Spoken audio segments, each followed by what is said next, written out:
What's up, gentlemen? Hello? This fine evening, and I do see the chat. I guess touch on that. I found out about this maybe an hour ago, but Jerry Caro, I was going to say long-time professional, but yeah, in there, maybe like 10-ish years, has passed away. I don't know anything other than that. Jerry was from Northern California. I've known of Jerry for a long time. Only spoke to him maybe once a very long time ago, so I'm not too familiar with him. I'm going to actually, I thought about this earlier, I'm going to prepare something next week where I'll talk about him. Maybe we'll do highlights or something as well. Yeah, because I'm not prepared, unfortunately, to talk about Jerry at this moment.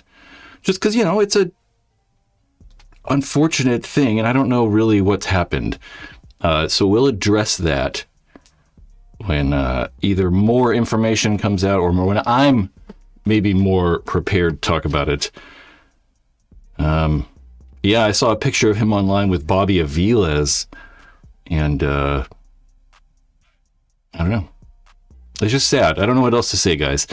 But without further ado, I guess, we'll transfer over to the sponsor of this live stream, BFPgear.com.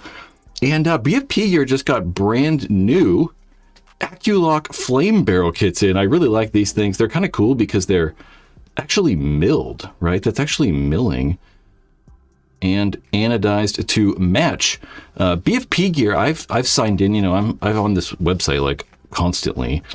So they do have, maybe because I've signed in so much, I don't get it anymore, but there was a pop-up on here. You can sign up and put your phone number in to get 10% off Field 1 products as well. So you could put that phone number in. I'm assuming it pops up because I cleared it a couple minutes ago. And get yourself 10% off a AccuLock flame barrel kit or all kinds of stuff. They got all kinds of jazz. It's a full-fledged freaking paintball store. CS3s are on sale. 180Rs are on sale. Maybe we'll talk about that more later. BFPgear.com. Support the best paintball store on the planet. Definitely in the Western Hemisphere. Western Hemisphere? I meant to say Northern Hemisphere. Anyway. Yeah. I don't know. We started that off with a bit of a somber note. Yeah. So we will kick this off with, we have some paintball news we get to talk about. We have Tom Cole was on the Spick and Span show and kind of dropped a bunch of interesting paintball stuff. The NXL is a new rule. Then I guess we'll talk about Marcello some, because that, is all the rage right now. But first, let's just recap some things that happened over on the Spick and Span show yesterday. There's a link actually below if you want to check the whole entire live stream out. They've covered way more than we're going to talk about here, so definitely go watch it. It's always really good when Tom's on. He mentioned a handful of things.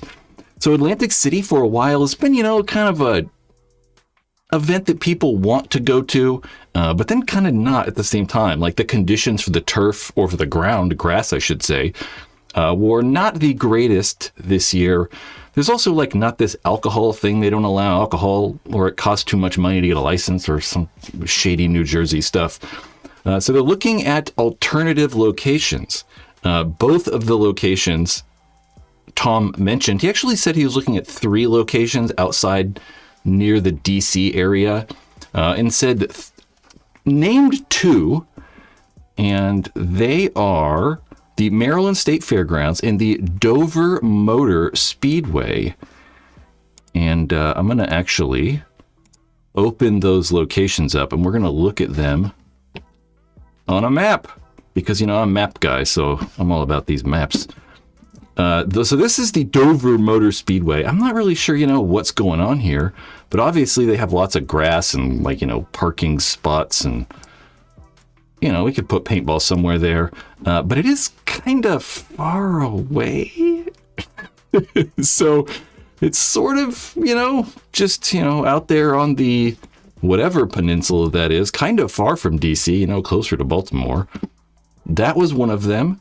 And then also the Maryland County Fairgrounds. I can't actually think of the county it's in. But he also said this is a smaller location, so he's not really sure. Obviously, it'd be somewhere in there. This isn't bad, though. Kind of right outside of Baltimore. Would be kind of cool. I don't know if there's ever been...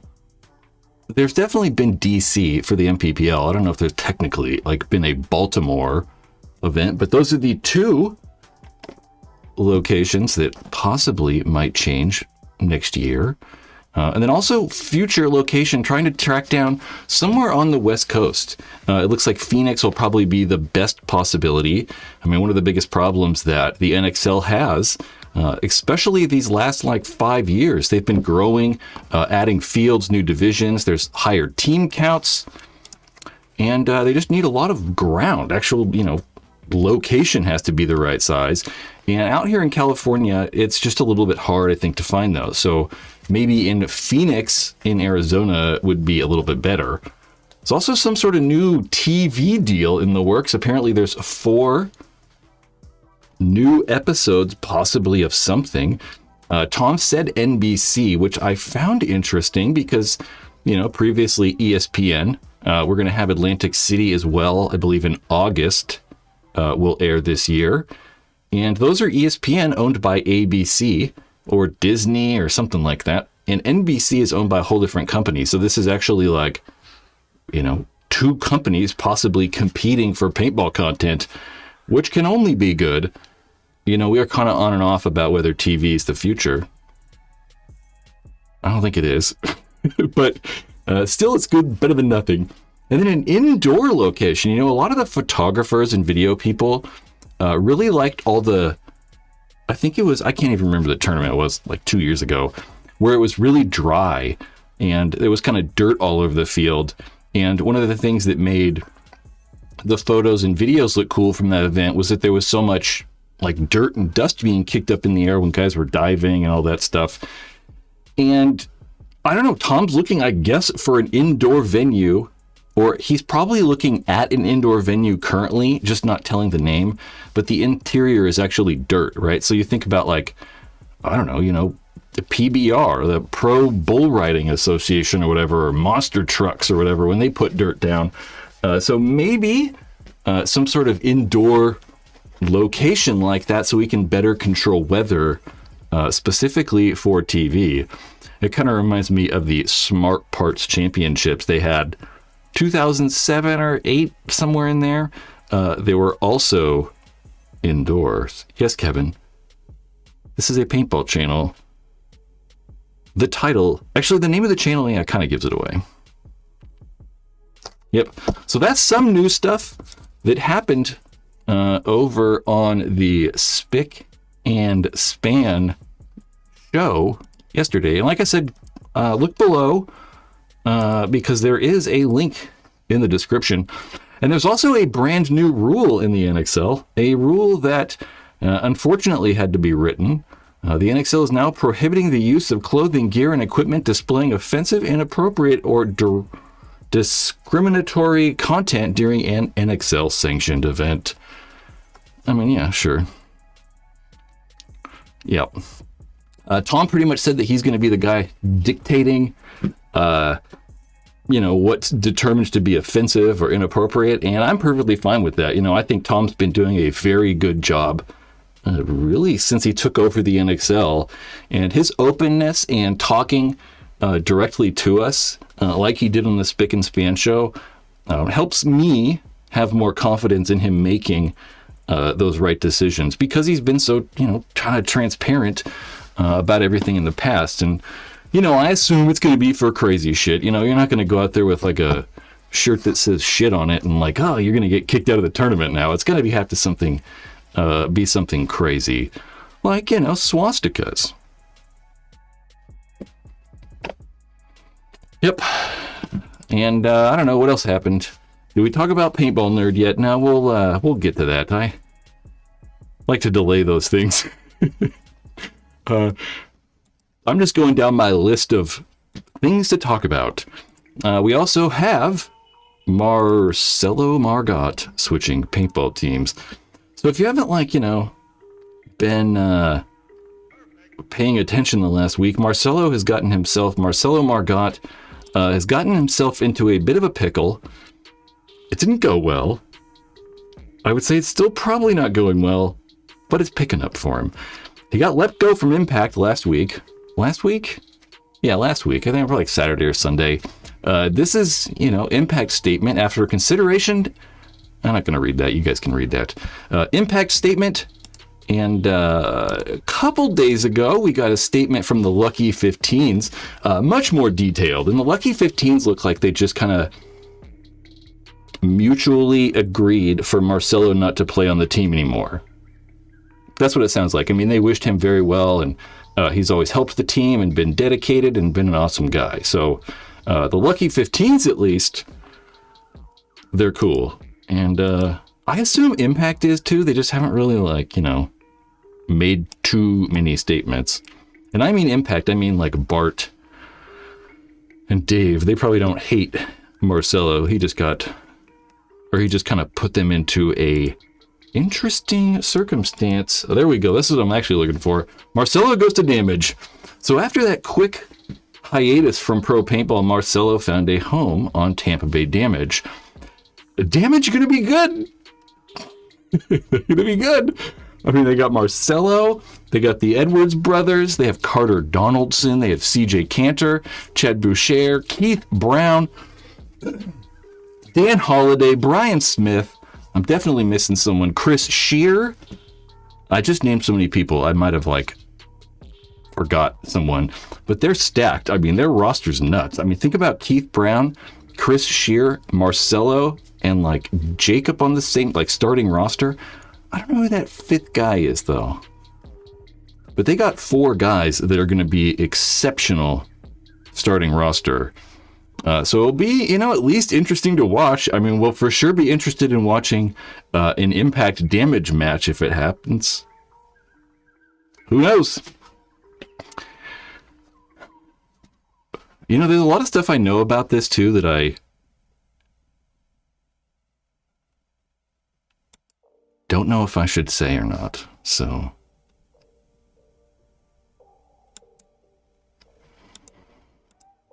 Yeah. Some brand says he lost 120K. Maybe. I mean, I assume so. You know what? I would assume that somewhere in that contract that he signed, hopefully. I mean, so many of these guys don't even really sign contracts. So, I've always hoped they would. So hopefully, I don't know, maybe not hopefully, but, somewhere in that contract, it might be written that if he does anything crazy, we don't got to pay you anymore. And this could be deemed as something crazy. Yeah. Okay, I guess we'll talk about the Dan on Paintball Nerd. And yeah, Dan Bilzerian last night was on the Paintball Nerd YouTube channel with Zizek Barrow. And I didn't watch all of it. I kind of skipped around and I just can't listen to that whole goddamn thing. But I've prepared a little bit of something here. One thing I find interesting about Dan, it's his father. So Dan Brazilian's father, in 1989, had 9 counts against him. He was found guilty for 9 counts, including criminal conspiracy, making false statements, securities fraud, tax fraud, and securities law. I don't know why I have it in there. I just copied it from Wikipedia.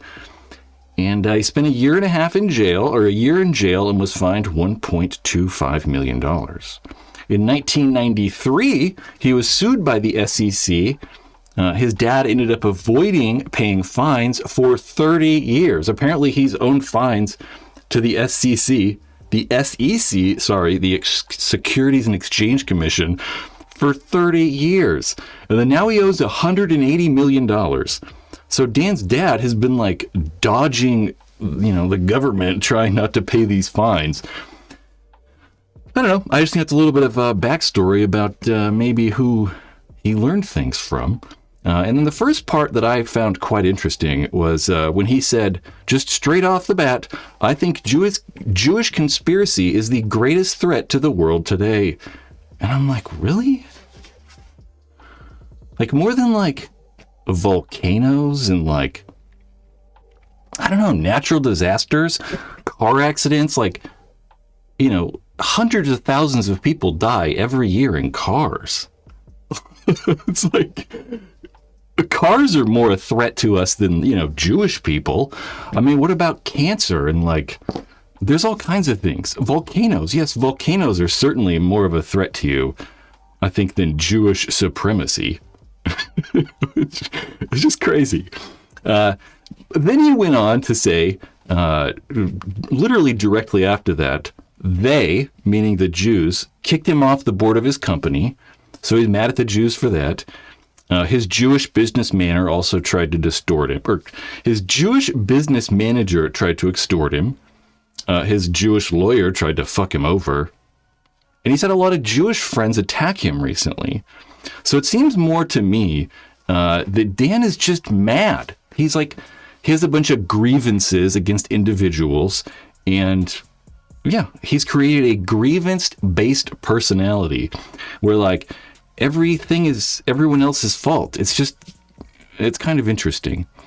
And these people are very odd too. Like one thing that's really hard for me to like listen to, right, is he just yells. He just uses like his personality to try to like overwhelm people and throw out like 50 different topics all at one time. So it like confuses you and like confuddles people. So we're like, oh, okay, sure. That's right. It's just odd. And I found it weird how he called everybody sheep. He's like, oh, these people are sheep.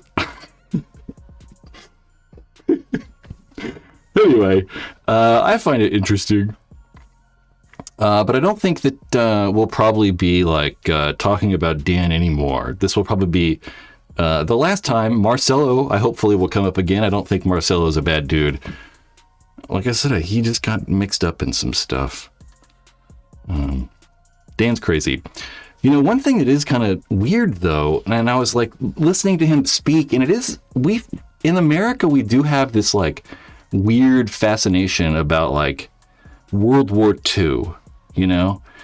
We think about like the America, like we've been in so many wars. I mean, we have so many wars to look back on. We have like the War of Independence. We have, you know, the Civil War. There's all kinds of wars that we could look back on and romanticize. But we do it so much with World War II. You know, there's so many World War II documentaries and books and like Hitler's mega weapons. And there's all these like things about World War II. And I think it's because it's such like a clear cut thing, right? If we think back to like the Civil War, it was complicated because it's like we're fighting each other and it's really kind of a messy story. Whereas World War II, it's like good and bad. It was like, you know, those guys are bad and we're the good guys. It was like kind of obvious. So we've really like latched on to World War II. And in the same process, like the same time, we also like saved the Jewish people, right? So we freed them from internment camps. We freed them or something. So we also look at our like mythology of the US as like saving the Jewish people. And I don't know. Yeah, it's just kind of interesting. And I think they like a lot of them came back to America as well and made like media about it and told their story, which kind of like helped fuel the like narrative of World War II. And then right after World War II, we went straight into, you know, the Cold War, and we had another fascist enemy to fight in the Ruskies. Yeah, so it's very interesting. Yeah, I also found it very odd that he kept like being like, I don't dislike Jewish people and like Jewish people are cool. And like, I don't know, it just doesn't make a lot of sense. He just like contradicts himself quite a bit. I don't know. I think that's about all I got to talk about. I wrote down the final boss of male insecurity. I think that's kind of funny. And I was looking at other like failed celebrities that have become like influencers or like pivoted to like politics. And there's so many of these like nonsense people who've like pivoted to like, I can't be famous doing this anymore, so I'm going to pivot into being like this crazy person to get attention. And I kind of feel that like that's a little bit of what's happened as well. Yep. I don't know what else is interesting about Dan. I find it interesting how he was like, I'm a veteran, so I can't hate Jewish people. And then I was like, wait a minute. Dan actually has dual citizenship. He actually paid to be a citizen in Armenia. I think he gave them like X amount of dollars and they gave him citizenship. So kind of like we have here, how we have like a golden passports or whatever. You can pay like X amount of dollars and get a different citizenship in some countries. And I mean, you can't be like, I'm a military veteran and I'm all about America, but I paid for citizenship in a different country. A little weird to me. Anyway, I don't know. This whole topic is just it's so crazy. You know, I don't typically listen to people that speak like him, so it's difficult. Yeah. Anyone got any paintball stuff we can talk about? Did he break his leg at Buds? That's how he got like kicked out of the Navy SEAL training programs or whatever. Yeah, that kind of sucks though. I did like how he kind of like stood up for Marcello. That was nice. Cause I don't know. I think that the biggest problem with Marcello is not that it's not the statement that he made. I do know this. I can say this. I was like talking about how I don't want to talk about some stuff. I do know this. I know that the biggest problem is not that he decided to, you know, go to Dan's house or post that video or his like statement or whatever. None of that was, I think, the problem. I think the biggest problem was that he, after all this, didn't want to separate himself from Dan. So even through all these things, he decided to like stick with coaching and doing all those things. I think that's really the biggest like sticking point and biggest problem for the people that actually made those decisions. But who do you think made those decisions? Just let me know in the chat. Everyone type who you think made the decision. In the meantime, we'll talk about Ninja. We'll say for the past couple of months, we've kind of wondered what the heck's going on with Ninja. They've kind of been MIA for a couple of months, not like returned emails and phone calls and stuff like that. And I saw earlier, I think Will Ball for Soup posted something that they were like acquired by somebody. And I don't know. I'm not sure, but I was told a few weeks ago that in a few weeks there would be an announcement. That's like all I know about Ninja. So whether they got like acquired by someone and they'll be back or something, I don't know. But it seems like that is possible, at least. No one's put who they think get Marcello off the team. You know, my original assumption was that it was Bart.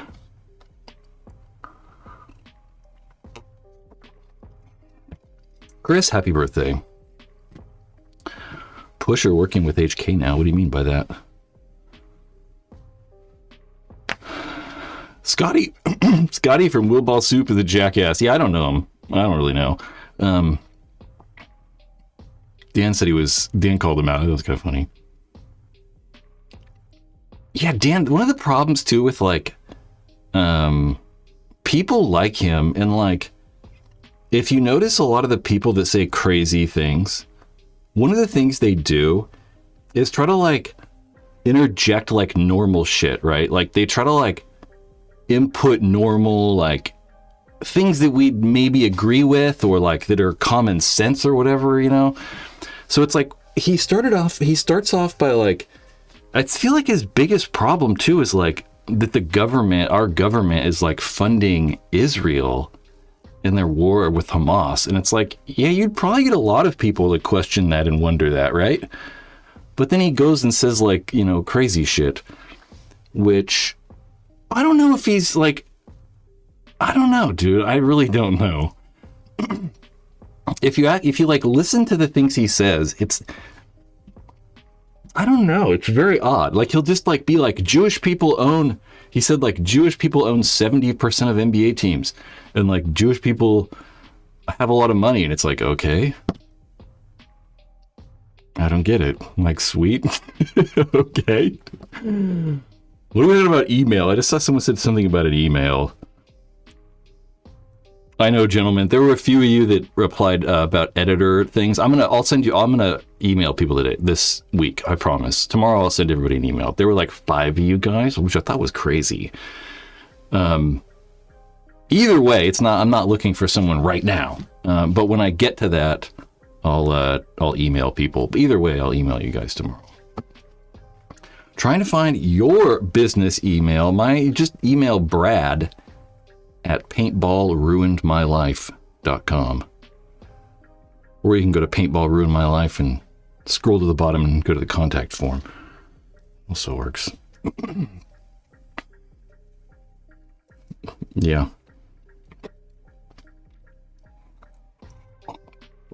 So Ninja is back on the market again, or what? Possible. Not right now, I wouldn't say. I need to put my email in my bio. Yeah, probably. That'd be a good idea, huh? Probably. Like on the YouTube bio? I don't even know what it looks like. Like, what's even in there? Yeah, we'll do that later. Oh, yeah. Oh, there's paintball. Oh, Chris, I know. Dude, I know. I forgot about that anyway, sorry. But I went to my car to put stuff away, and I got a phone call, and I had to leave at that exact moment. Oh, press announcement from Ninja, Chris Martin says. CCS Paintball acquires Ninja Paintball. The Rialtis Group is named exclusive distributor. So Rialtis Group... So is the Rialtis Group GI Sports? I'm like pretty sure Rialtis is GI. Oh no, it's not. It's First Strike. There you go. There's your answer. So First Strike. Did First Strike buy Ninja? Oh my god. Wow. Interesting. So here's the Rialtis Group website. I mean, it's just literally First Strike. And Chris's announcement says, CCS Paintball acquires Ninja Paintball. I would assume that CCS Paintball is maybe some sort of detachment of First Strike or the Rialtis Group. Or possibly a new company was made by former employees or something like that.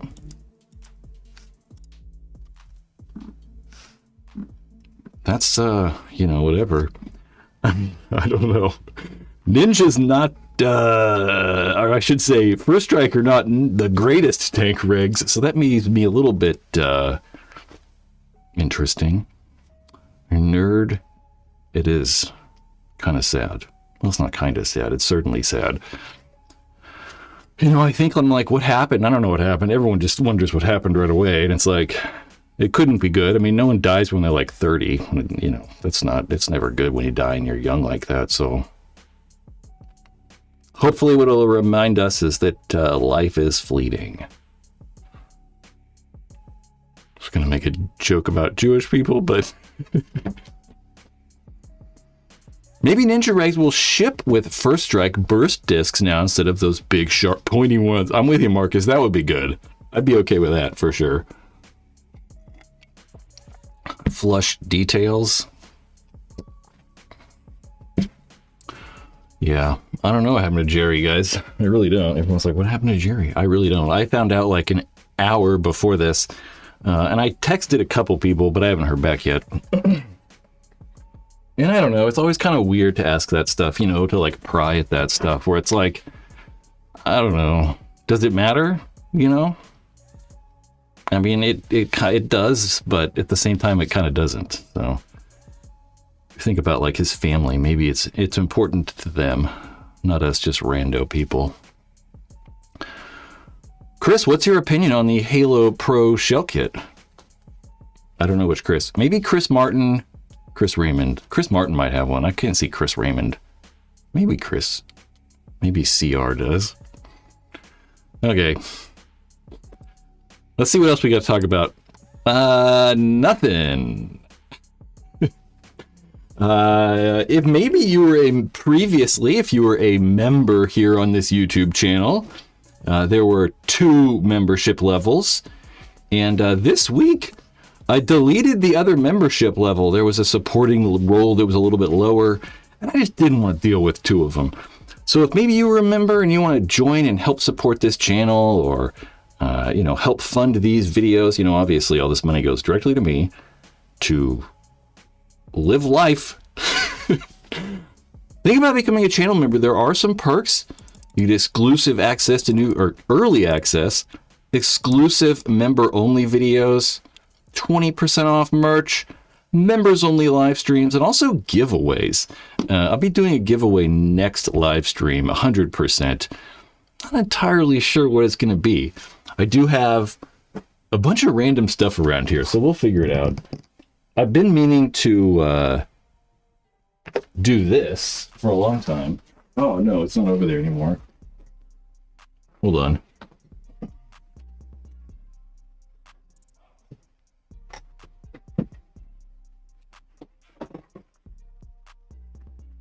Bunch of random crap. I've been meaning to give this away. The Adrenaline. These are Freak XL inserts that... are like Teflon coated. They're coated in the, look at that cool Paintball Ruin My Life logo. They're coated in Teflon, the Adrenaline SAS inserts. Become a member. I meant to pop up again, but...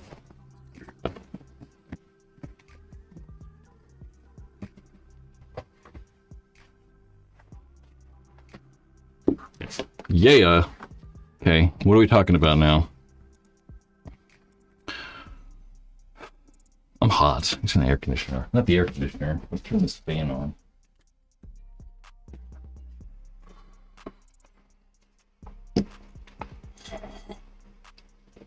What's up with Impact booting Marcello?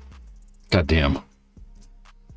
Watch the last live stream. That's what I would do.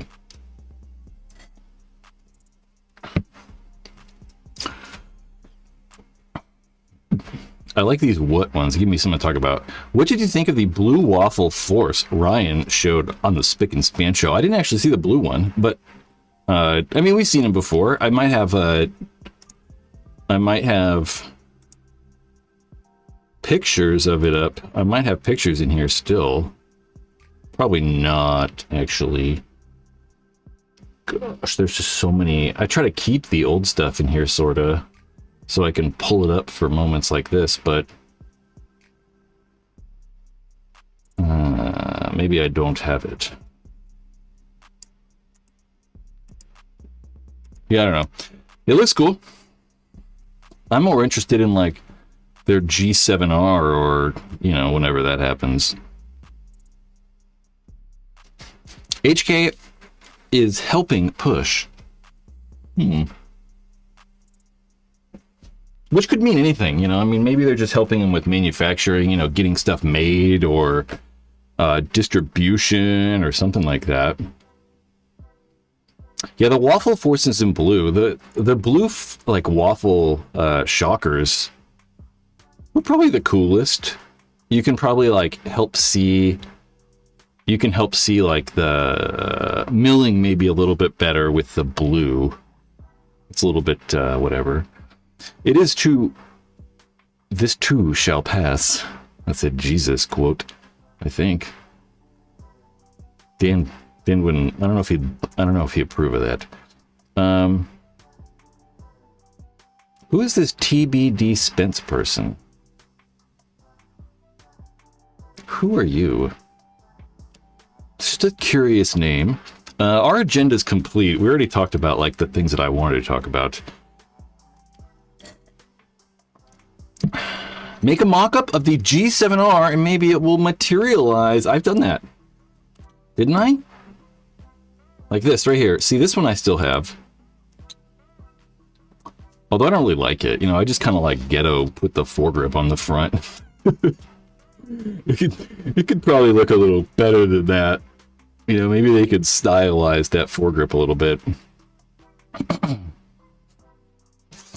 Is paintball shrinking?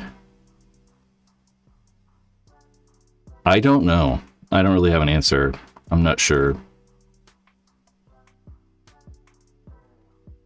The name is curious to me. The Spence name. What the hell was I going to say? I totally lost my train of thought. Yeah, who knows if paintball is shrinking or growing? It's so hard to tell. You know, I think that in certain things, maybe it is, right? I mean, we talk about the NXL, and the NXL is constantly like, we're getting bigger and more teams, and, you know, it's grown X% this year, and that's awesome.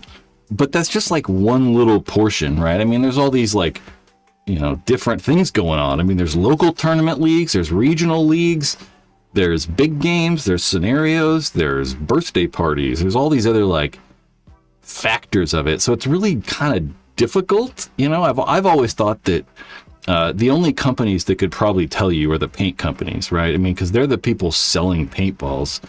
So they can probably tell what's happening with the industry way better than anybody else. Yeah, like if you ask GI Sports, they could probably tell you. Whether they're going to or not, I don't know. That's a whole other thing. Yeah, I mean, I go to the paintball field all the time. Like, you know, Capital Edge this weekend, and they were like, you know, 30 teams in the tournament or whatever. It's like, so it's good here, but it's like the same. I wouldn't say it's like different, really. I don't think it's changed much in like 20 years, so I don't know. Do you agree they should go back to uncapped semi? You know, if we could do it realistically, I think it would be cool. I mean, I'm one of the people who thinks that most people probably can't shoot over 14.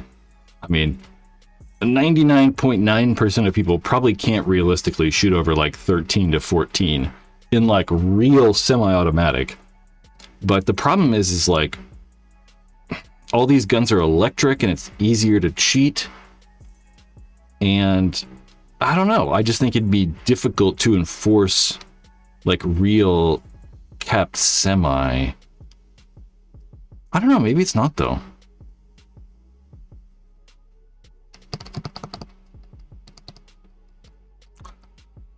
I just don't want really, really high rates of fire though. That's why I don't like uncapped. I'm like, I don't want people like shooting crazy fast. So I like the idea of like 10 balls a second.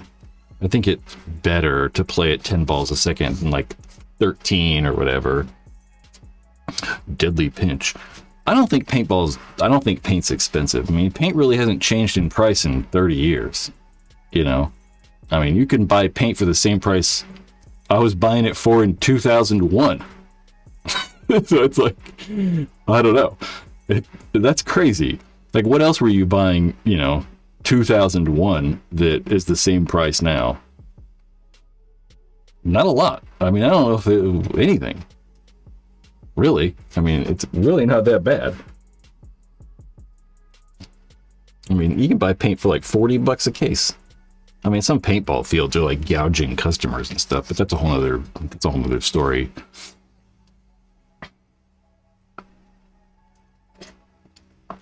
So Dan right there says, paint prices are not bad. Back in the 90s, we had to drive 45 minutes to pay $60 for a white box. $100 for a box of Marbleizer. 100%. And that was in the freaking 90s too, dude. A long ass time ago. Work for a paintball company and it's free. Sorta. Totally not, though. Totally not. Alex, I see the Eclipse Tauntaun video. Yeah, the videos, the like Tauntaun Forever or whatever, they were very good. That was like 6 months ago or so or something like that. Mm-hmm. We did like a 8-part series or whatever. All that stuff's so weird though, you know, like it's made so well, but it's just so hard to get people to watch that stuff, you know? It's like, it's just difficult. You know, like, I don't want to like sound cool or anything, but like, you know, the videos I've made recently are more views than that, or like Matt the Gym Rat gets more views than that on stuff, so it's like, I don't know. Have I found an editor, Michael? No. I know you, Michael, you probably emailed me. There were a couple of you that emailed me that I'm gonna... I just haven't done it, sorry. About all. I'm so bad at email. But I'm gonna email everyone who emailed me and kind of tell you what's going on. Which is me probably telling you nothing. And I'm gonna keep your email and then email you when I'm ready. Which... I'm not 100% sure when. I mean, I'm gonna probably try to do it next video I make. So once this is done, so realistically, I'll probably have people like fill out some sort of form or application, just so I can get an idea of who people are, and then contact people. Probably a few weeks, I would say a couple weeks. Some fields have a membership program that makes paint even cheaper. That's for sure. Like a lot of them have like, you know, yearly passes where it's like you pay $200 or something like that and you can play for the whole year or whatever. Yeah, reels. I don't like shorts and stuff or whatever, TikToks. I don't watch any of that shit. I mean, I really don't. Like, I don't look at people's Instagram stories. I don't use TikTok. I don't really go on Facebook. You know, the only reason I use Facebook and Instagram and I was going to say Reddit. The only reason I use Facebook and Instagram is literally for this. Like I look for new stuff. That's the only reason I use it. It is kind of interesting too. You notice how like people's reactions about the Marcello situation are so different in different places. Like Facebook and Instagram, most of the stuff is like super supportive and, you know, like, great, good job, or something, you know, I don't know, fucking... No, I shouldn't say all of it, but some of the things are positive, and, dude, Reddit's just like... Everybody, like, hates him. They want, like, Marcello to die. It's just kind of crazy. It's weird how, like, there's such differences in places. It's very odd. Shocker Ninja. What are you saying? Tampa. Late 1990 and early 2000s. I thought you were going to tell a cool story. It just looked like it was going to be a cool story. Marbleizer was $80 a case at the Army Navy store. American Paintball Indoor and St. Pete and Sports Authority, still $80 a case. 80's too much still. But yeah, that's what I'm saying. It's just, you know, yeah. That's what I was saying. Someone else said they Marbleizer. I remember paying like, I don't know. When I started, because it was like 2001, 2002, it was probably like, I don't know, 75? What is it, 75 for Marbleizer? I don't know. I love Reddit. Reddit's the only thing I use. Not necessarily the paintball Reddit sometimes. Yeah. What Facebook am I on? Yeah, that's true. I mean, that's why I was like, some things. That's why, like, the Tampa Bay Damage, that when Damage posted the whatever, I thought that was going to be up right there. When Damage posted that, lots of the comments on Facebook are good, and then not so much on Reddit. Yeah. Yeah, I like Reddit for, like, you know, just the whole Reddit thing, not like necessarily the paintball subreddit. It's definitely weird on Reddit. Like you notice that if you go on there, Most people are Mac Dev owners. You're like, what? How are there this many people that have Mac Dev guns? I'm like, I don't know anyone who uses a Mac Dev gun. But on Reddit, there's like fucking half the goddamn people own Mac Dev guns. It's so weird. But there's a lot of good subreddits. You know, like, I don't know, there's a bunch of them.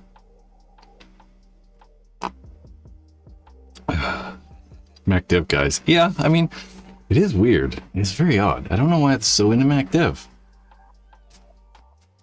Paintball BST on Reddit. There's so many of them on Facebook. It's crazy. I was looking at, I've been doing a Proflex video and working on like Proflex stuff and kind of perusing some of the subreddit, like subreddits and stuff. I don't know, I was gonna try to show you guys like cool pictures or something. I find this kind of funny. Can anybody guess who that is?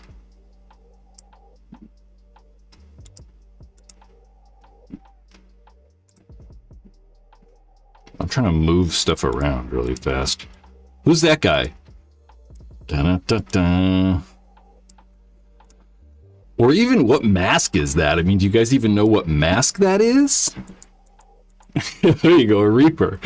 It's like, I don't even know if I've seen that in real life. I mean, maybe, you know, back in the day, obviously. I can't really remember, though. I mean, it was 2008, I think it was. Who is that, though? It's definitely the JT Reaper. Cheech got it right. I think it's Cheech. Is that how you spell Cheech? Not AI. It's definitely not AI. It's definitely a real picture.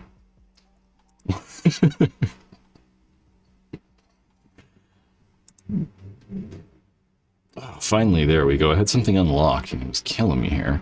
I just want to know if anyone could guess who this is. You're never going to guess. I don't know why I'm asking people to guess. Yeah, it's probably most unbreathable mask. In the video, I said it was like breathing through a Tupperware lid. Hint. He does not play professional paintball. He was a professional baseball player. I mean, that's a pretty big hint right there. A major league baseball player. He didn't play in like the Tokyo League or some nonsense.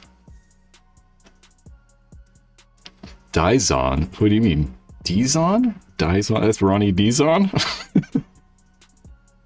Oh, Ryan Howard's a good guess. That could be Ryan Howard for sure. Someone got it. It's definitely Ken Griffey Jr. That is I was gonna say the big hurt. Ken Griffey Jr. The Griff. Do I have any other pictures of him to prove it's really him? I might not. But that's really him. JT like did some sort of weird celebrity thing at Huntington Beach one year. And they had this guy too. I don't know. Oh, I think this guy's like Zachary Levi or something like that.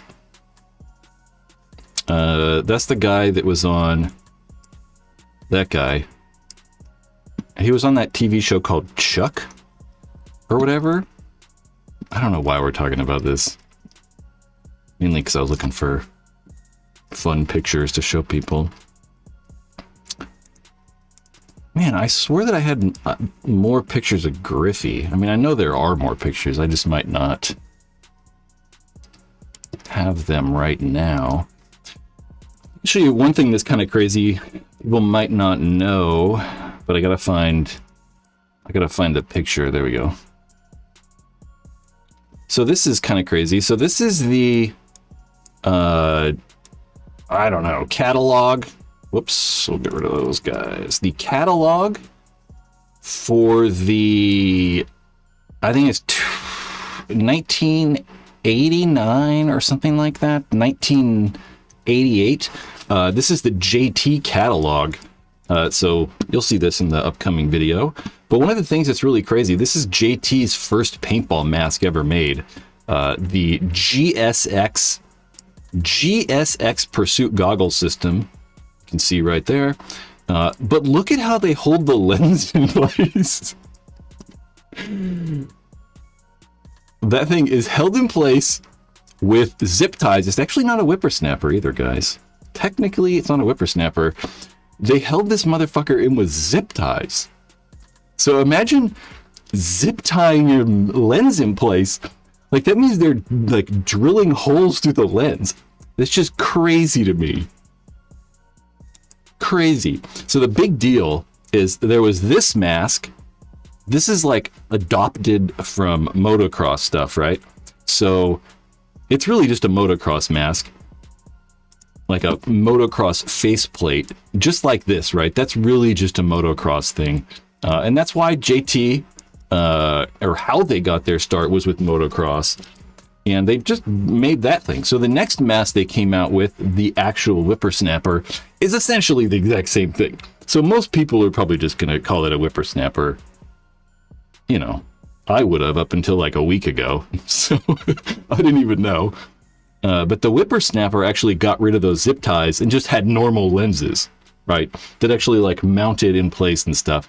Really exactly like the current JT goggles. I just think that's so funny how it's fucking zip tied together. Just crazy. JT catalog. I know it wasn't actually. I don't think it is.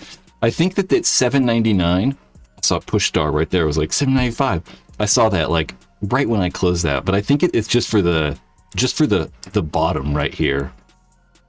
Yeah, it's just for the bottom. Because look, whole lenses are $25, which is crazy. Because you could get ProFlex lenses like 5 years ago for $25. How much is it? $49. That's still, I mean, you can get a paintball mask today cheaper than that. This one's also zip tied in there. The referee half mask. They actually ended up calling this the JT half stream. Look for that soon. All kinds of JT stuff. We could look at more catalog pictures. This is kind of cool.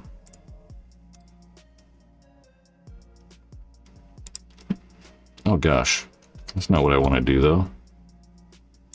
I meant to put it over here. No. There we go. That's a bunch of old patches. What do we have? The Ironman one up in the top. You can see it says SKW for shoot, kill, win. We got...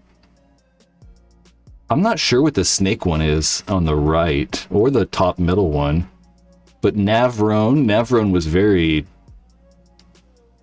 something. I don't know who Navrone was. I don't know who exactly was all on Navrone. I think like Matt Marshall played for them, probably Rich Telford, guys like that. The Bushwhackers. Oh, that's a Bushmaster patch. I kind of thought so, because you can see it says Bushmaster in the very top. This is Bushma. Oh, you know what else is kind of funny? Damn.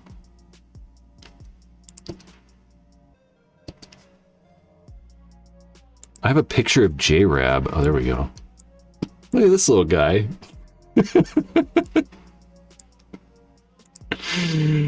I think it's great. I think I used this. I think I used this in the video. It's really funny. Have you seen the Ken Griffey Jr. die marker? Yes. Ken Griffey Jr. Let's see if I can pop that real fast up here. Ken Griffey Jr. die M2. I think it was an M2. Yes, it was. It's actually kind of lame. Think about it.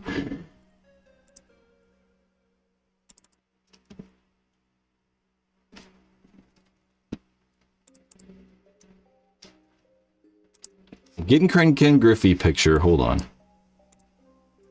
That picture of J-Rab's great.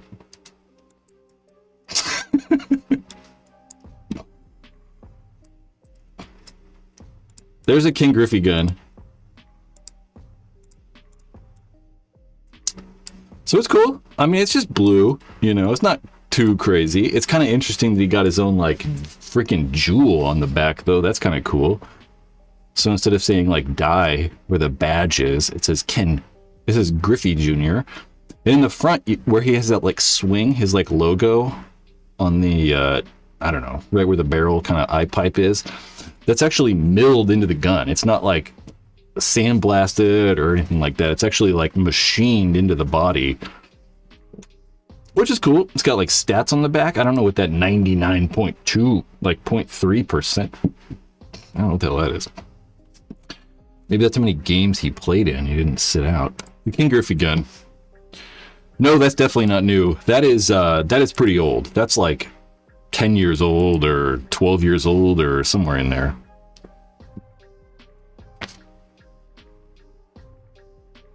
Planet Eclipse, they made an Ego too? Oops.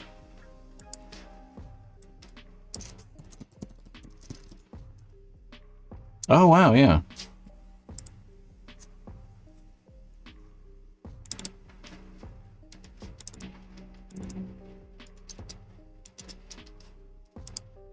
This one's not as, like, as cool, probably, though. It's literally just that. I've never seen that, though. Huh. Yeah, I mean, this is just Anno. So it's like, you know, they could have done this pretty easy. Although in the back, it's milled too, dude. So it's like, I don't know how much they paid, or did he pay to make all of these? Because, like, look at his signatures on the back, where it would have been, I think, milled Ego, right? Yeah, they had, it would have milled Ego right there. Huh. Crazy. This is a post from Reddit, and someone said it was 1 of 30. Which is kind of cool. Ken Griffey Jr. guns, interesting. He obviously played paintball. Yes, I don't think Planet Eclipse made it for him. It's very possible. Well, actually, I don't know. What gun was that, though? What gun is this? Is this the 07 Ego? Let's do some investigation.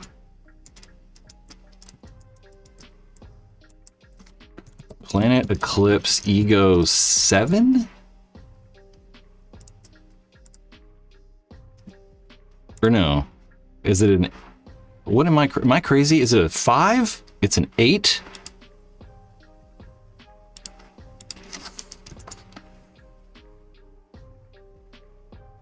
Oh, yeah, it's possible.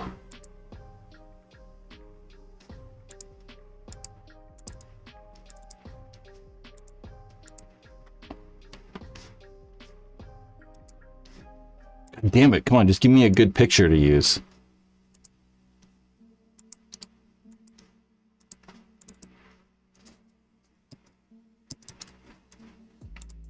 So this is the standard gun, right? And it's just, what I couldn't remember is on the back, you know, the back of the trigger frame.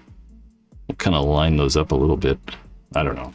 The back of the trigger frame where it says Ego on the back of the body. It is just that jewel, so they very well could have just taken it off and then, like, milled the back of the gun or machined the back of the gun to have his signature. Huh. Pretty cool. Pretty neat. The Griffey Ego, I didn't know anything about. The 09 trigger guard, I fucking hated those goddamn guns. It's hideous. It's so terrible. The 09 Ego. Is it the 09? Yeah. Oh, God. Like, what are they doing, guys?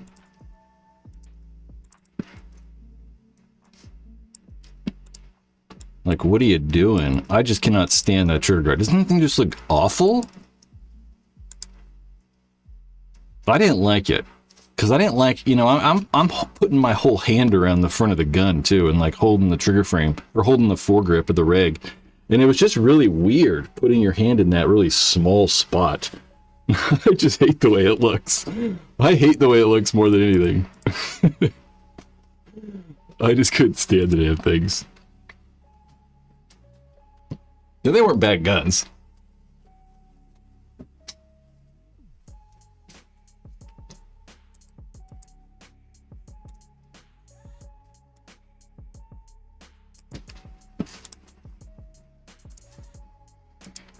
Yep. We also got some serial killer Nazi stuff we could talk about. You know, the serial killers have made a bunch of Nazi guns too. No one really wants to talk about that. Like, they made this. Oh, jeez. Okay.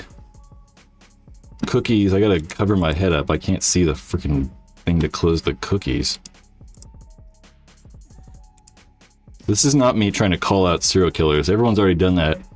But here's a bunch of like... Here's one. So this is a Lux... This is a TM40. But they've also done it to like ices and stuff like that too. I mean, it's not really like swastikas and stuff, but it's definitely like Nazi themed. You guys know, someone in here probably knows way more about this than I do, but that's Rommel. He was a bad guy, if you ask me. Anyway, I don't know. That was in my notes. I wasn't going to talk about that, but there we are. Yeah, I mean, people were posting it all over Facebook, and it's all over the place. RB. You might have cracked the code.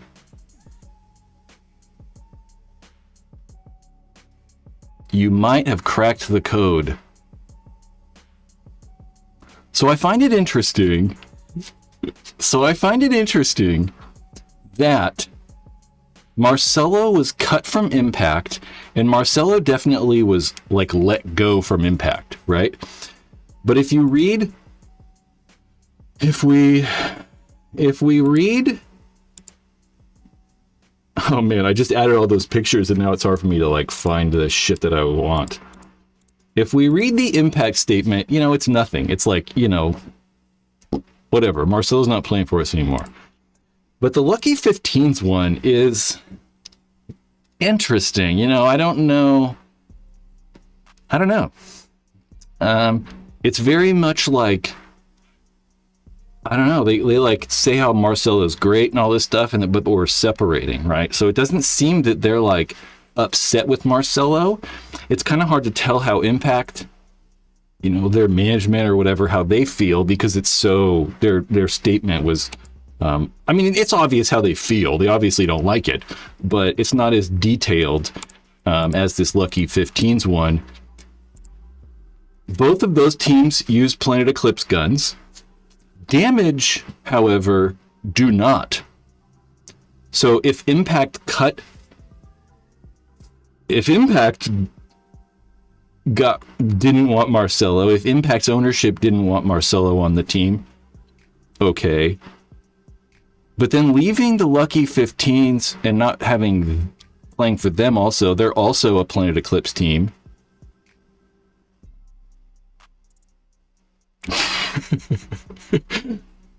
I don't know.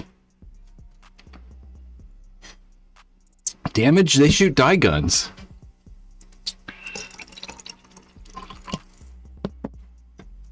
I don't know. Can I own a Russian Legion marker? I think so. As long as it's not Stalin based. Is it a UK conspiracy, some brains?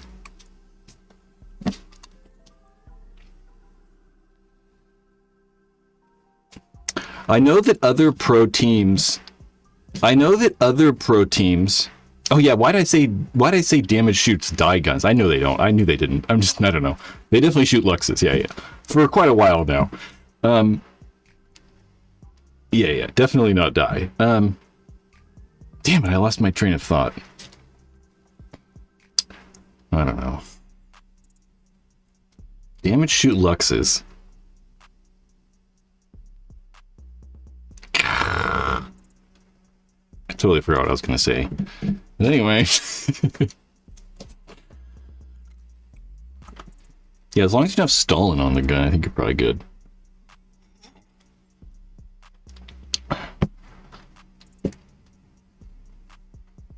Boiled chicken? Boiled fried chicken?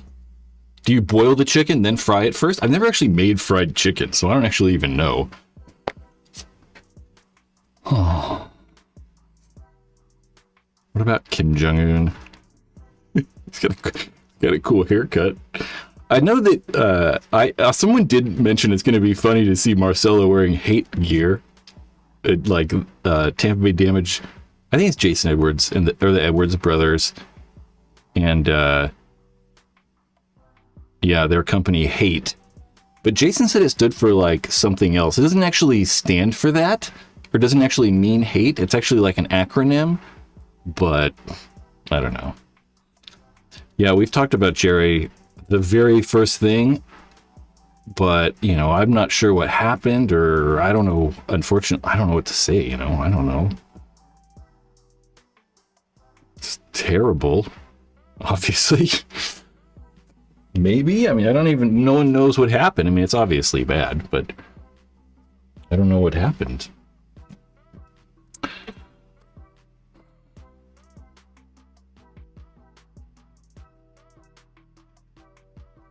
Paintball.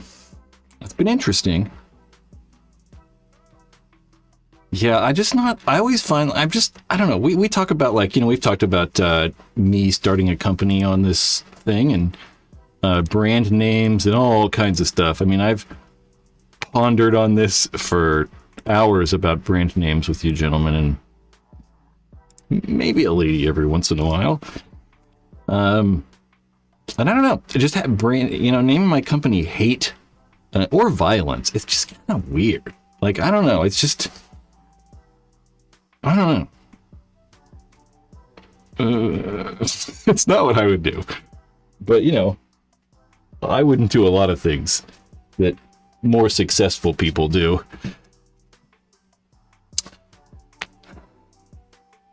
Yeah, I don't know. I'm all for people starting their own companies, though. That's for damn sure. Poached fried chicken. All right. I just assumed when I was putting it in that hot oil that it was cooking.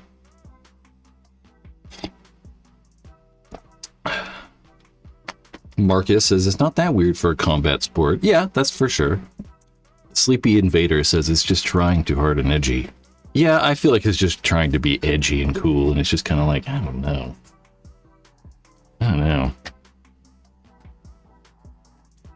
2000s were Linkin Park levels of edgy.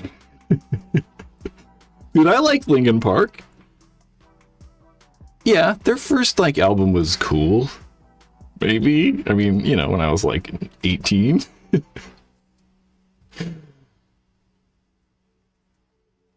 Push began aligning with HK now in their latest podcast. Whose podcast? HK podcast? Or does Push have a podcast? Man, I went to Linkin Park Papa Roach in like It's so funny. It's so like of the time. Yeah, like 2001. It was pretty cool. That was like one of the most memorable, bigger concerts that I've ever gone to. So cool. Push is Spurlock, right? I'm not entirely sure. I probably wouldn't say that it is Push, right? Like I wouldn't probably phrase it like that, because it makes it seem like he's the owner of Push. He's not, as far as I know. I mean, I think like Mark Knopp and Brian Benini, those gentlemen own Push. Mark, am I saying Mark's name right? I don't know how to say his name. Either way, so I wouldn't say he's like he is Push. He definitely designed the gun.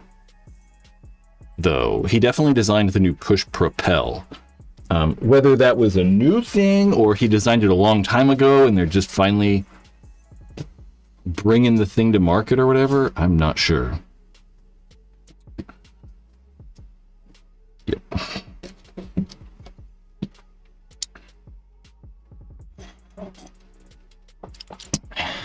Do I have images of the new push propel? I mean, we definitely have talked about it like 40 times. There it is right there. Nope, that's definitely not it. Nope, that's not it either. Nope, that's definitely not it. Nope, I definitely don't have pictures, sorry. They've been removed. But if you want, you could go buy some headbands over at the Paintball Ruined My Life store. You can get the headband, you can get a hat, I meant to say. Like that right there. You know, headbands are only $30.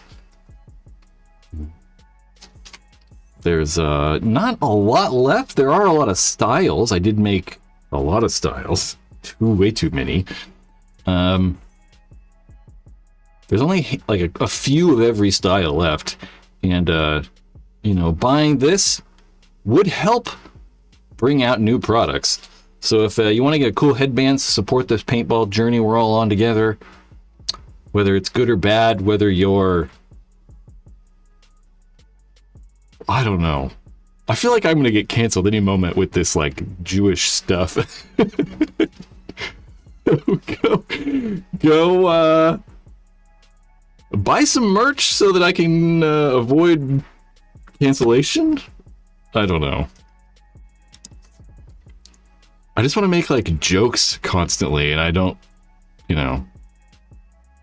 It's a little bit of a sensitive topic, so I can't really I feel like I can't.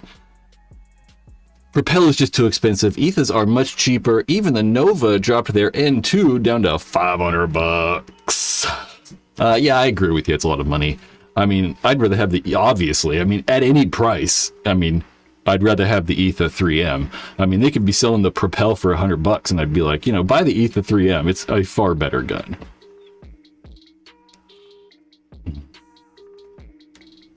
New company name. I should probably buy the domain and stuff before I do that, talk about that. Which should be happening soon, and should hopefully start working on actually product and very, very soon as well.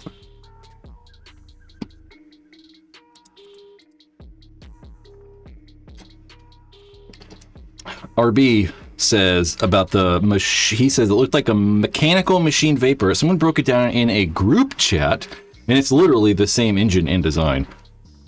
Yeah, I know. We looked at like early versions of the Bolt, and I've never seen it exploded. We just saw it like taken out of a gun, and it did look very, very similar to the previous machine bolts.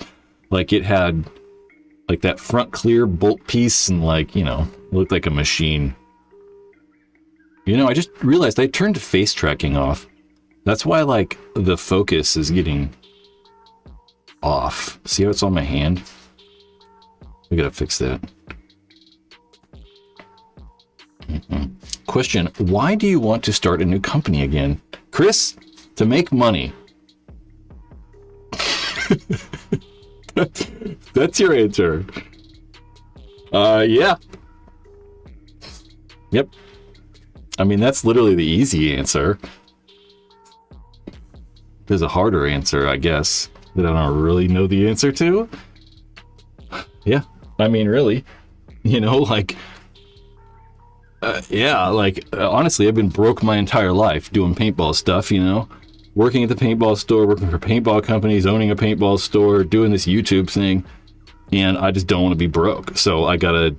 obviously do something to better that situation. And I think doing this might work for me. So I don't know. We'll figure it out, I guess. We might have to quit this whole entire YouTube thing and start working at the car wash. The car wash would be a good place to work, right?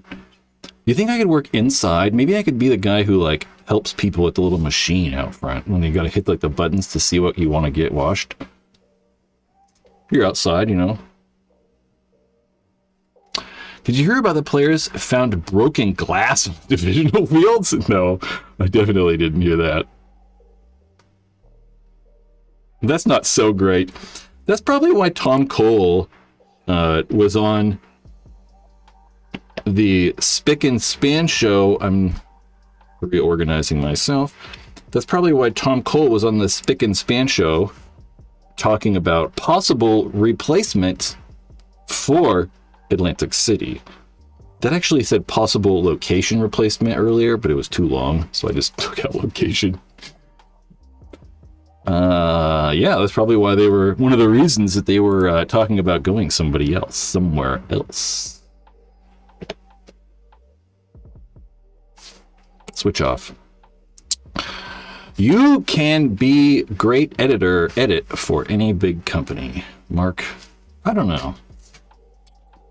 I do have a possibly, not confirmed yet, but a project in the works with Go Sports, or Major League Paintball Plus, I should say. That it will be much different than anything I've ever done in my life. So that will be interesting, and I do have to edit those. So that would be kind of cool, you know?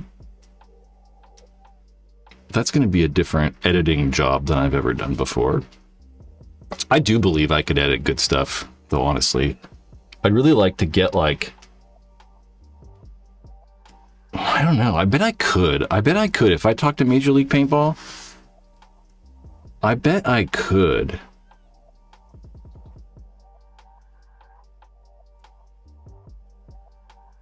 One of the things I've always wanted to try is like get all the footage. I'm like, give me all the footage. Give me all the footage from one match. I want all the camera angles and like everything.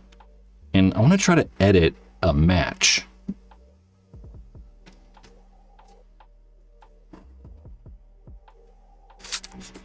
Yeah. Mark, just saying you are talented. Oh, editing maybe. I don't know.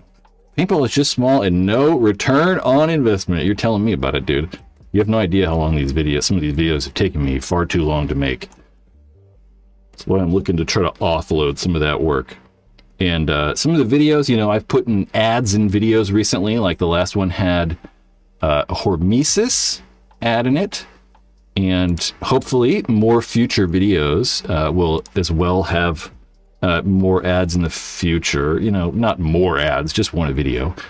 The goal is for them to be paintball all the time, though. I really don't want to have to like do fucking VPN ads or some bullshit. So the goal is paintball companies. Like the next one, this ProFlex video, John Dresser of Paintball Retro is going to sponsor this one. So if we're able to get like sponsorships for videos more, then I might be able to actually justify getting someone to edit videos, kinda. Just slightly edit them. Anyway, that's that. Give me more paintball questions. Did anyone watch the Thunder game last night? That was goddamn ridiculous. I watched until halftime and I'm like, all right, it's like 3-point difference, and I turned it back on and I was like, holy shit, why are they up by 30? Skylar Steed, I'd watch the hell out of more paintball videos. Really interesting to learn more about the leagues and the companies during the golden ages. And if you're interested, think about becoming a channel member. You know, along with your guys' support, I can keep making these things. And yeah, not only with just Hormesis and Paintball Retro, there's also some of you fantastic people like Chris Martin in the chat. I'm just going to scroll up until I see someone. Chris Martin again. Hostility is a member. There used to be more of you guys as members, but like I said, I canceled the smaller plan. If you like history videos, you can get them early. Or exclusive ones. You know, there's a Dynasty video on here. Right. That's what we're doing right now. This one right here. Only members can watch this. Like, I don't even know what'll happen if I click this. Oh, there it goes. But we're anti-showing that for a few reasons. Yep. Mark, I know I missed last Monday, so here we are. And actually, during the week, I was like, man, I kind of like how it's Wednesday. I kind of like doing the live stream on Wednesday. But I actually liked doing it on Monday as well. Memberships are $9.99. $9.99. $9.99. There it is. Like 25-ish pods per point per team. Oh. I thought we were going to talk about 25 pods per person. I was like, hell yeah. That's what I'm talking about. I want to shoot 4 cases. Yeah, Mark's always leading the charge in this like the live stream. Like the live stream. You know, if you want me to talk more about Dan Bilzerian. What is the best way to reach? What is the best way to reach for ad placement? What is the best way to reach for ad placement? What do you mean? JT Proflex video. Need pics of players? Need pics of player custom Proflexes? I'm sure several people would like to show off theirs. Yeah, I don't know. That's a good idea. I like that idea. Hold on, Cheech. I think I'm saying that right. At least tell me in the freaking chat. Oh, like to reach me? Like... Didn't we already do this? Email me at brad@paintballruinedmylife.com, or you can go to the website and there's a contact form at the bottom of every single page. I'm trying to open my notes, but what am I doing? Hey Siri, set reminder, ask people for Proflex mask builds. Bam. That would be a good idea. I'd kind of like to actually... Cheech. Excellent. It would be kind of cool to include, I don't know, random people. Like, you want me to include your Proflex? Although I don't know. I kind of don't need anything. Everything's already laid on the timeline.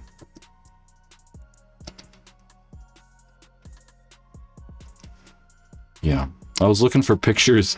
I was looking for pictures of Proflex collections, and I almost thought about using Dan Bilzerian, using that video, Marcello. Maybe I should.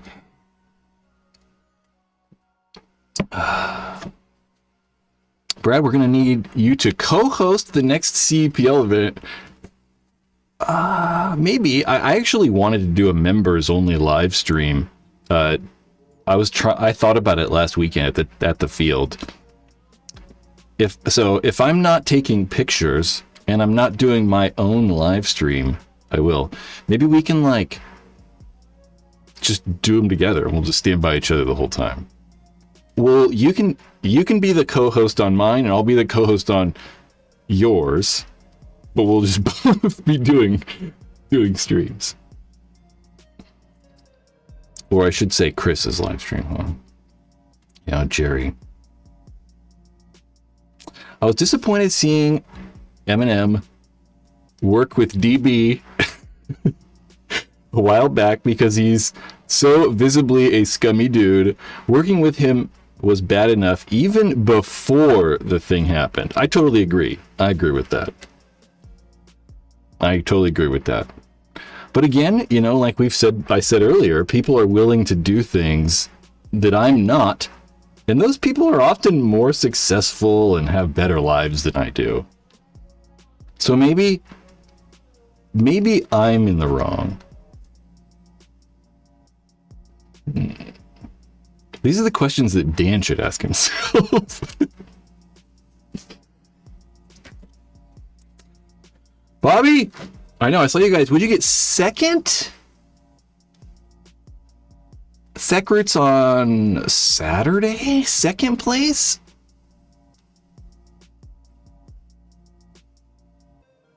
Second place?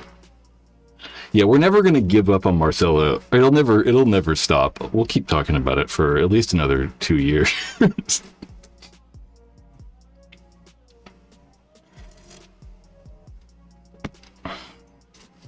Whose haircut? What about my haircut?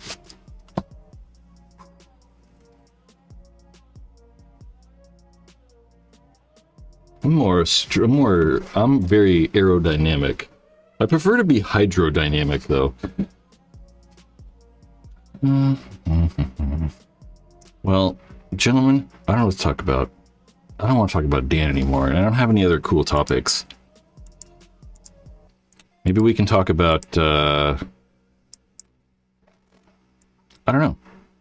We talked about Proflexes a lot.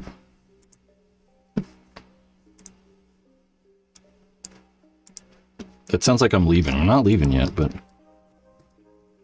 what else could we do? I could just look for more cool pictures to show you guys.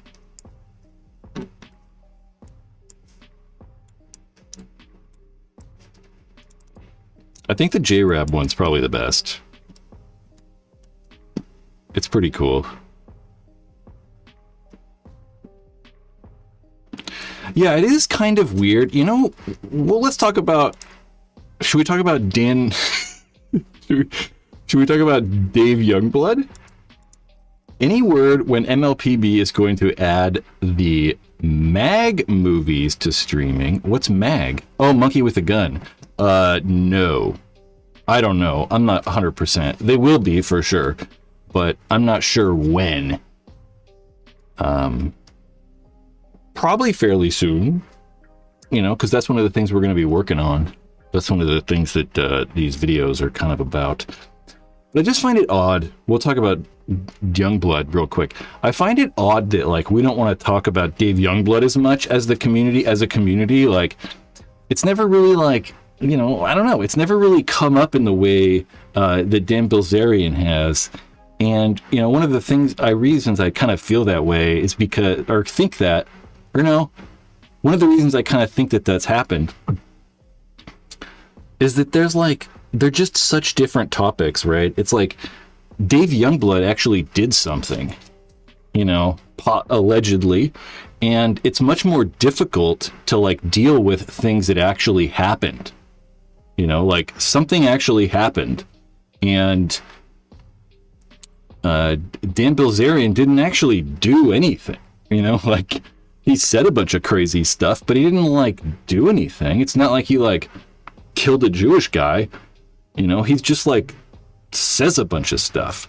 So I think it's a little bit easier to deal with, like, these hypothetical situations where there's no real consequences or victims, or, like, you know, it's such, like, a weird thing where it's easier to kind of get mad about it, where it's like the situation with Dave Youngblood is such a more, like, actual thing. Like, oh, I don't know how we actually deal with this actual problem. You know, so, like, nobody talks about it. It's just like, no one talks about it. Which is probably true, you know, in a lot of cases. It's just like, you know, Epstein files, you know. Bilzerian said it was the Jews that are holding it back, I think. Or he said that they don't want to release it because it would, like, upset people and make people not like Jewish people or something. I don't know. But it's the same thing like that, right? It's an actual, like, crazy problem. So it's like, let's just not deal with it and forget about it and hope it goes away. So it's just, you know, I just thought about that the other day. I was like, it's interesting. Switch PB. There's an open case with him and his stepson, but it isn't concluded. I think it is concluded. They, like, yeah, settled at a court, which could mean anything. I mean, you know, it could mean anything. It could mean that he did it. It could mean that he didn't do it. You know, I kind of lean one way. Yeah, but, you know, plenty of lawsuits happen and they settle out of court. You know, if you sue Apple, you know, they could just be like, fuck this guy. Here's your money. Go the fuck away. We don't need this bad press, or, like, whatever. So, you know, you can do that or something. I don't know.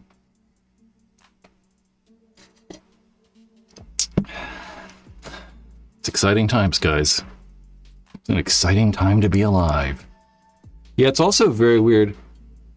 Chris also, Dai is a historical pillar of the sport, and Dan B is an external villain. It's kind of true. That's also why it's a little bit more difficult, right? It's like, you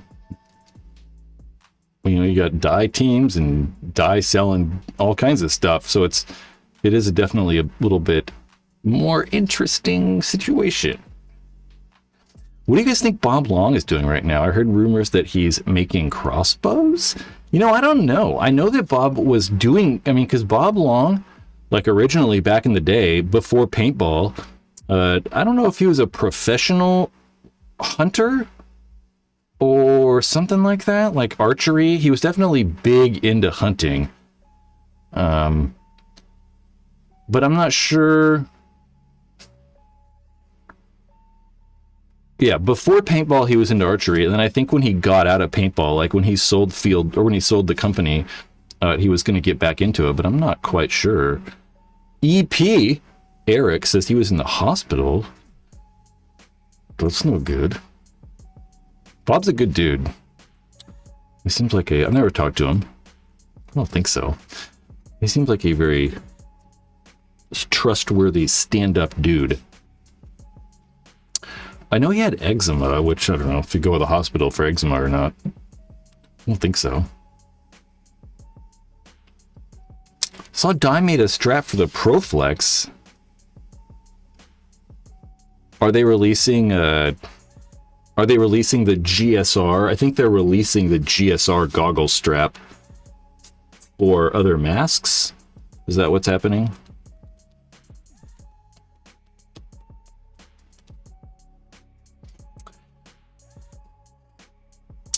The Ninja, yeah. We talked about Ninja a little bit. We don't really know anything. I heard a couple weeks ago, I think 2 weeks ago, that there would be an announcement in about 2 weeks. So, other than we know they were acquired, Chris Martin earlier said, he filled us in, that they were acquired by some paintball company that I don't know, but then they're being distributed by First Strike. So I think First Strike might buy them. I don't know. I'm trying to read the chat at the same time. We think, yeah, I saw ProFlexes. They have them on ANS Gear is selling them on ProFlexes. Wild. It makes sense that they sell them individually, because I wanted to do that a long time ago. I never actually did it, but I wanted to take apart one of those straps and put it on a ProFlex or some other mask. And, HK have done it. HK have the little back kind of pad thing. Virtue have that, and they both sell those individually. So it makes kind of sense that they would make their ratchet goggle system for other masks. Their BOA. It's like a BOA dial. Oh, the Dai jock strap.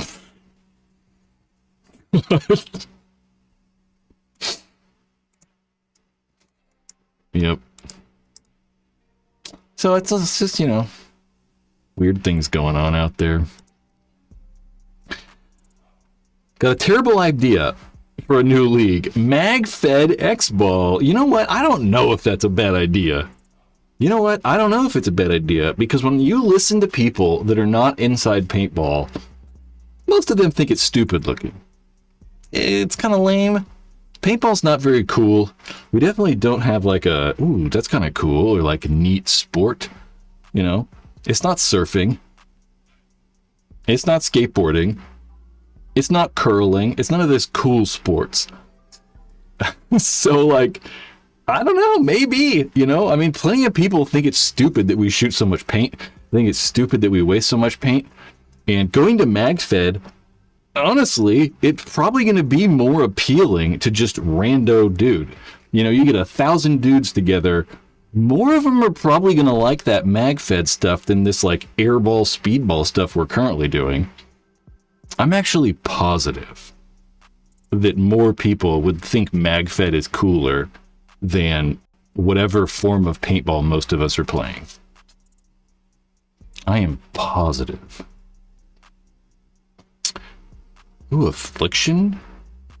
We're wearing Affliction or Afflicted shirts? Affliction. Do you remember Affliction? Dan was wearing those, that's for sure.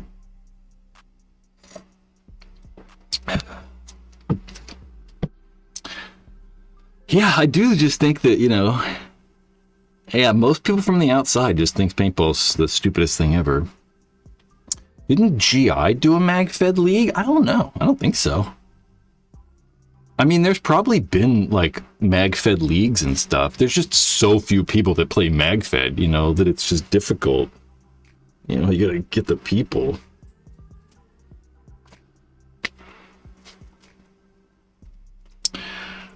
Mister says, the one guy who chooses to play MagFed will draw a small crowd of party rentalers at the end of every match. Yeah, because they think he's cool. They're also probably like, I want to go on that guy's team because he's better than everyone. He's pro. Because they think like he has like cool equipment and stuff. It's true. I mean, I always say, like, I've talked about this a lot recently. You look at any of the popular, like, Instagram reels or YouTube shorts that are related to paintball and just read the comments. It's like every time it's like, oh, those guys are so wasteful and this is stupid and like yada, yada, yada. And it's essentially the same conversations that we've been having at paintball stores for 30 years.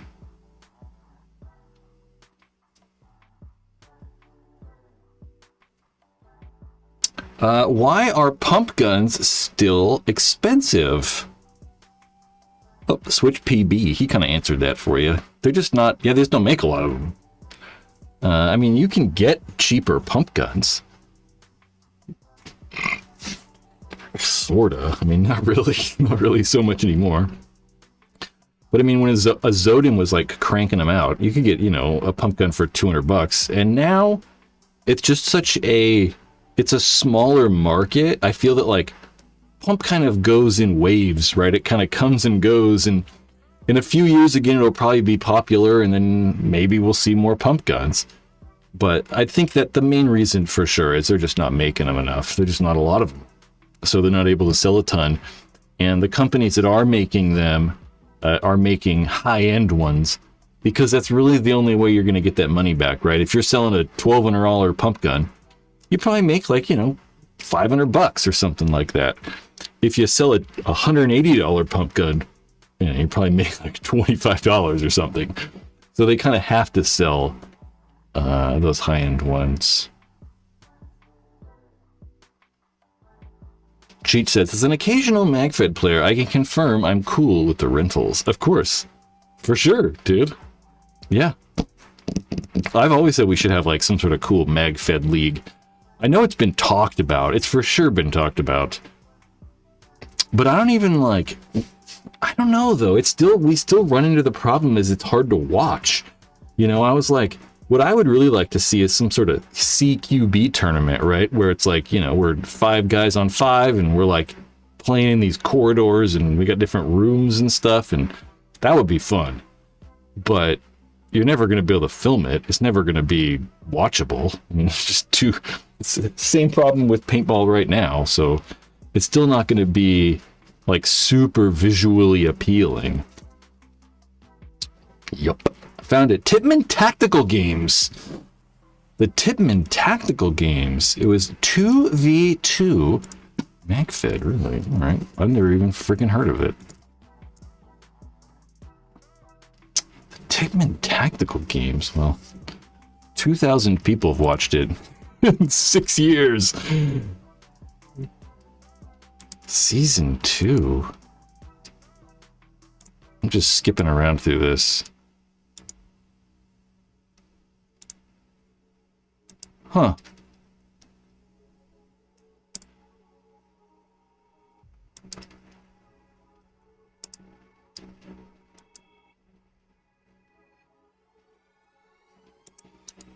All right, why not? Let's watch this. We'll watch a little bit of this. Hold on. We'll put this on. Bear with me.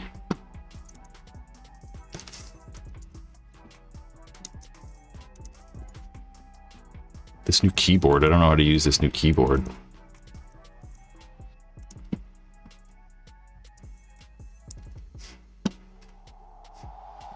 Hi, I'm Ashley Schultz, and we're here at Hollywood.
Why is she just standing there? She's gonna stand in the middle of the field? I'm with Eastside Takedown and SD Attack, and this is the championship game. Who do you think's gonna win? Super All right, awkward. Eastside Takedown, you have not gone against SD Attack. You guys think you're gonna win? Probably home field advantage. Also, we didn't drive, what, 3 hours or something to get here? We just drove a few minutes, so that should help. That'll definitely help. SD Attack, you guys have been really prepared the whole tournament. Do you guys think you're gonna win this? I like that camo E-Flex though. I had one of those.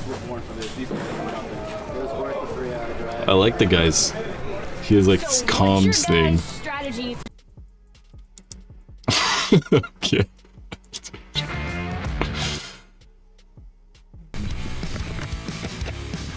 Oh, it's funny they have tip bids.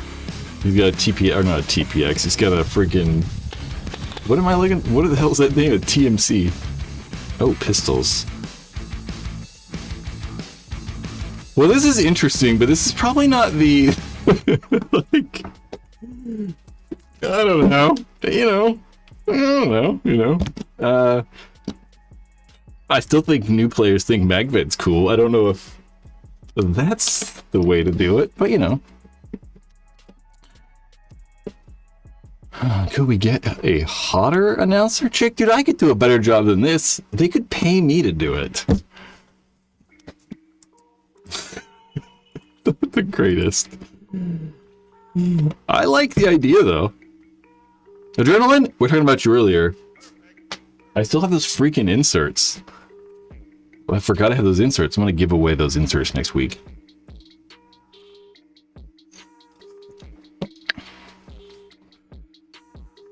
Pretty bad. I hope the things I hope the things that I make aren't bad like that. It's so hard for me to tell, you know? Well, I don't know. It's so hard for me to tell if they're good or bad. Because, like, you know, I'm making it. It's just such a difficult thing. What?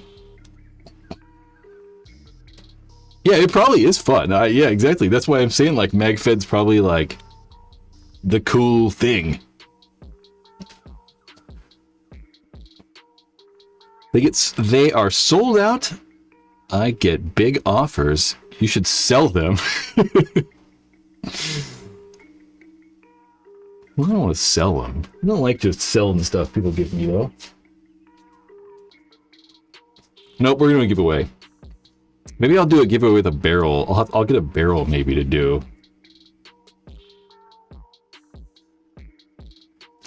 Yeah. I guess I do like selling stuff if people give it to me. It's just got to be, you know, a lot.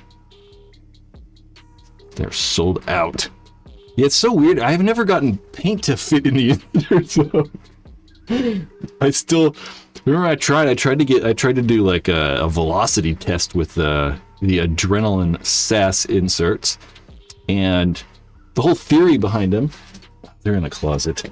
The whole theory is that they're like really slick, so they coat the inside with a Teflon-y kind of like material, tungsten carbide. I don't know.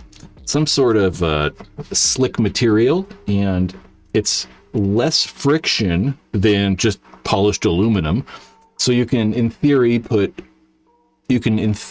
underbore, and it creates like a better seal, and you can get higher velocity and stuff to like lower pressures.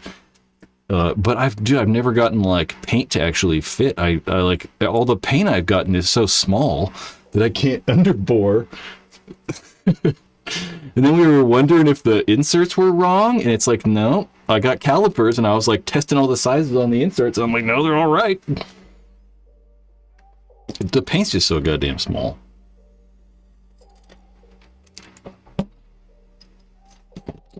MagFed seems smaller. There aren't monthly NorCal MagFed games anymore. Yeah, that's kind of like we were talking about Pump going in waves, right? How Pump gets popular and then kind of goes away. And I don't know. I do kind of wonder about that stuff, right? Because paintball, one of the cool things about paintball is that, you know, you can go play rec just like I do, just playing on rando fields. You know, you could go play in the woods, you could play MagFed, you could play Pump, you can play airball. There's like, you know, there's just different ways to do it. And it does seem like people were asking, you know, is paintball shrinking or growing or whatever? And it does certainly seem that like the MagFed and Pump scene are shrinking, which isn't good necessarily because it's reducing the amount of ways that people can actually, you know, play paintball. Defra says, what do you think about Euro Speedball? Same thing, right? I mean, it's just like Europe's also struggling, I feel like, in losing players. I think that NXL Europe has kind of struggled. But then at the same time, there's other leagues in Europe that have gotten better and kind of maybe not replaced NXL Europe in that pro high level, but definitely have at the like lower kind of divisional levels. Zach says, the field closest to me removed speedball altogether and doubled down on MagFed/Airsoft. Yeah, I don't know, depending on the region I was in like, you know, the property I had, you know, if I was having a paintball field, I don't know what I'd do. I wouldn't necessarily default to even having airball fields at all. We probably had some sort of speedball setup or whatever, but probably not like, you know, run an airball field on turf or whatever. Yep. Mister says, in my local field, if you want to play MagFed or Pump, you have to be the first person to pull yours out. Nobody wants to be the only guy in the field playing that way, it seems. Huh. I don't know if I experienced that. I mean, there's plenty of guys that, I mean, I pretty much play at Capital Edge here in Sacramento all the time. And like Marky, I didn't mean to say Marky right there. I didn't say Mark E, but Marky came out. Like Mark Supermod in the chat here. He's always playing with like pump guns and all kinds of weird stuff. And that's kind of a common thing, I think, at Capital Edge, at least, in like the walk-on groups. You know, I haven't played with an electric gun in probably 2 years. I mean, the last electric gun I used was probably a 180R for review, and I use a mechanical gun every time I play.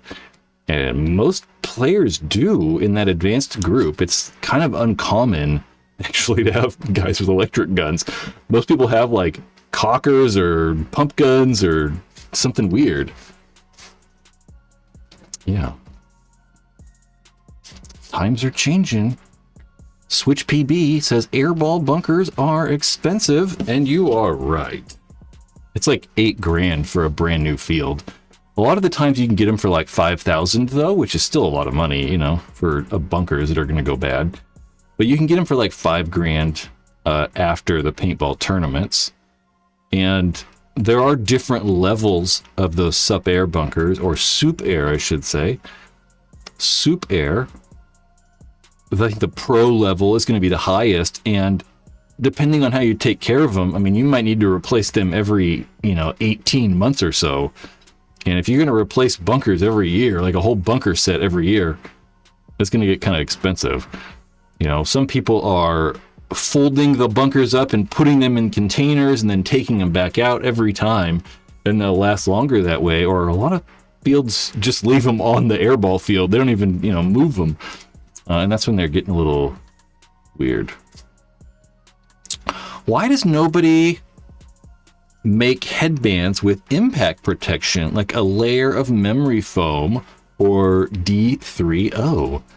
I don't know what D3O is, but there kind of have been. I mean, there's been, you know, companies that make varying levels of, like, you know, head thickness. Like, let's get this. Like these Paintball Ruined My Life headbands. There's obviously that terry cloth in there, which is, you know, kind of typical. And it's just there for sweat protection. But there's, you know, companies using thicker versions of fabric just to give a little bit more cushion. But really, I think the main problem with it is that when you put the headband on, you know, your mask, the foam sits like right here too. So you gotta have the headband on, and then you gotta put the mask on. And then the mask, if this is like super thick, it's gonna sit like far off your face. And then the mask doesn't really hold on to your face as much. I mean, that's probably the reason not to wear a super thick headband. But there are other, like, kind of padded head products as well. Like Raza make their kind of like padded head thing. I think HK make one. There have been various other companies that have like made like padded things. But for me, when I put like, you know, thick beanies on or whatever that's got like a thick forehead area, it just makes the mask come off your head and it just doesn't feel right. Yeah. Using memory foam probably would be good. There are companies that have used like gel kind of stuff and all kinds of different like creations. Just rent a bobcat. What are we talking about? Renting bobcats? $8,000 for a field will pay for itself in a month. Shit. Yeah, but that's just the field. Are you accounting for the referees and the compressor and the electricity or diesel for the generator or compressor? And you're talking about like, you gotta have insurance and we gotta pay payroll taxes and we gotta buy the turf. But before you put the turf on, you actually have to grade the ground. And then you gotta put a layer of gravel down, and then you got to put a layer of rock on top, and then you put dirt on top, and then you can put the turf on. It's like, if you didn't have to do that stuff, you could probably make your money back. I mean, if you owned that stuff. Porta potties, or some brands porta johns. Little shit houses. It's expensive. I mean, we're only charging like $30 for entry too. It's like, yeah, freaking shit's like, it's expensive. And those are like normal business costs too. I mean, you can pretty much pop all those like kind of costs on the normal businesses too, other than like, you know, grading the ground.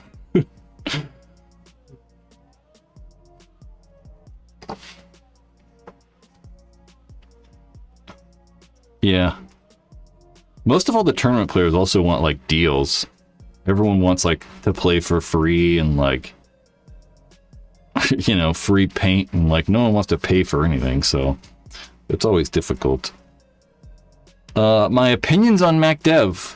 You know, I've not historically liked MacDev products, mainly just because they're not as reliable, and their customer service has been, you know, a little hit or miss. That's about all. I mean, they say that their customer service and stuff is getting better. I guess they're like doing it again. I mean, they've said this like 4 times. So every like couple years, they're like, our customer service is getting better, and it's not from my experience, happened. So, or they wouldn't keep saying it. So that's been my biggest problem.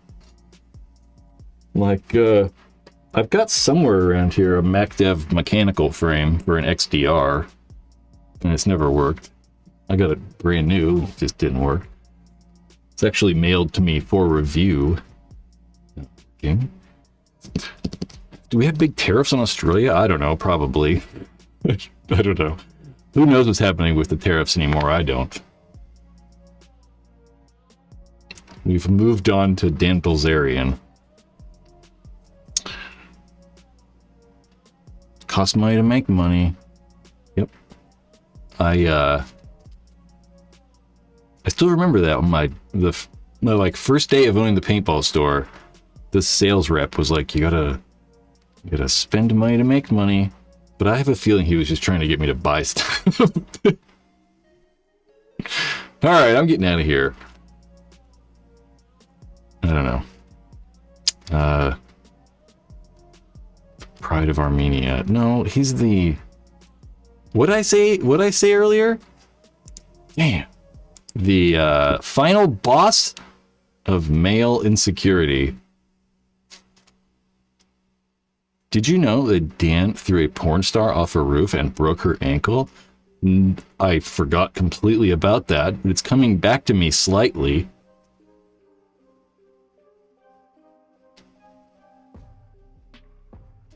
Done a bunch of crazy stuff. We're gonna talk about my thoughts on the Paintball Nerd podcast again. No, just scroll back to like minute 10 or minute 15. I started talking about it. I talked about it for a while. We're not gonna go back over it. That's about it. Next week, Monday, I will be here. Monday. Like I said, I kind of like this Wednesday time, but we'll stay with Monday just because, you know, I at least want to be a little bit consistent. So we want to try to like keep the same days, or maybe I should just do like a random live stream or whatever. Isaac was stupid for doing it. I don't think so necessarily. I mean, I don't know. He did as good a job as I could do or imagine doing, you know, like, I mean, he definitely was like, wait a minute. And he like questioned some of the things he said, which was good. But even like just starting, I mean, literally the first thing is fucking crazy. Him saying Jewish supremacy is the greatest threat we face in the world today is just like an asinine statement. I mean, what about the cosmic rays? Do you know how fucked we would be if like a star that was like 100 light years went supernova? It would be over. Humanity would cease to exist. But somehow Jews are our biggest threat. So anyway. Okay, guys. Have a good night. Don't think too much about, you know, the Earth getting irradiated with cosmic rays. We'll be okay. And I'm closing the chat completely.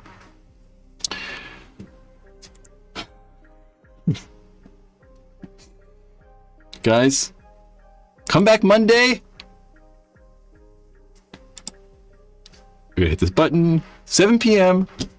Don't worry about those cosmic rays.